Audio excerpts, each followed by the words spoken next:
President of the United States of America, Donald Trump.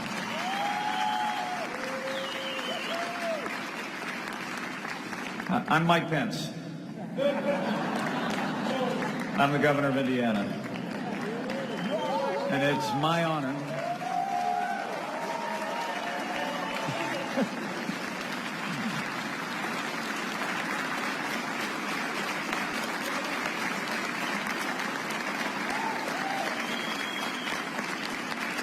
and I was deeply humbled just a few short months ago with my wife Karen at my side to accept this man's invitation to run and serve as the next Vice President of the United States of America.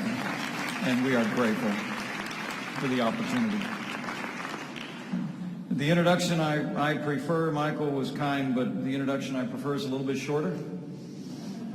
I'm a Christian, a conservative, and a Republican in that order.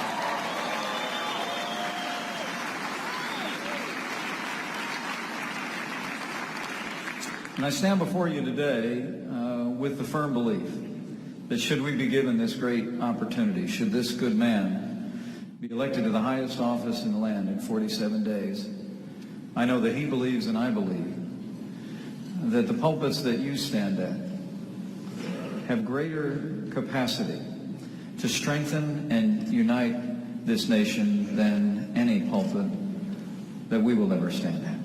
And so let me begin by thanking each one of you for the ministries you have in this state and in this nation and the way you pour your lives and your faith into people all across this great state. Thank you so much for your leadership.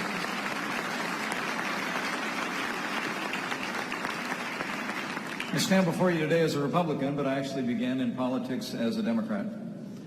I was deeply inspired by the example of two men in particular, President John F. Kennedy and the Reverend Dr. Martin Luther King, Jr. They still inspire me. And Dr. King's life and his example and his sacrifice and his eloquence transformed the nation.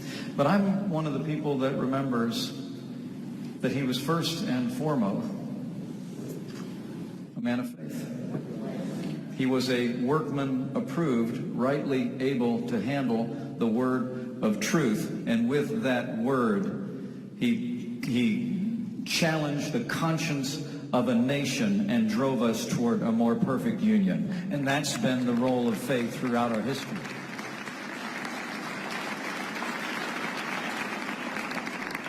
And as we go into this campaign, I will tell you, we are deeply committed, as you'll hear Donald Trump reflect today, to ensuring that the voice of faith in America is free again to speak into the life of this nation.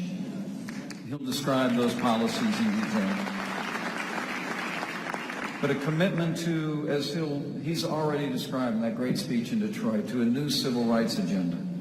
A new civil rights agenda of safer communities, of economic opportunities and jobs, and making it possible for parents to choose where their children go to school, whether they're public or private, regardless of their income or their area code. School choice will be at the center of this administration's agenda. I've gotten to know this good man. I haven't known him nearly as long as Michael Cohen has, or Pastor Scott has, but I've seen in him a heart for the American people, an impatience for leaders and policies that fail to open the doorway to the American dream for all of our people. And I can assure you, this is a man of faith.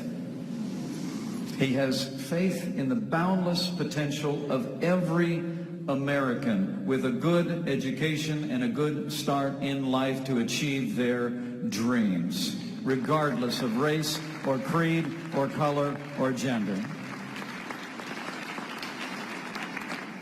And he's also a man raised on a foundation of faith in his life. It's something that we shared early on. And in these challenging times, I can assure you that Donald Trump is a man who knows that there will always be more in these United States than unites us than will ever divide us.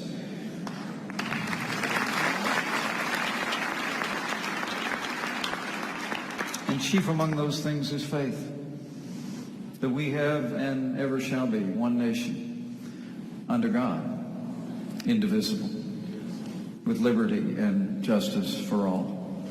And also, we both know and believe, in these challenging times, with heartbreaking headlines and division, that what has been true for millennia is still true today. That if his people, who are called by his name, will humble themselves and pray, he will again hear from heaven and he will heal our land.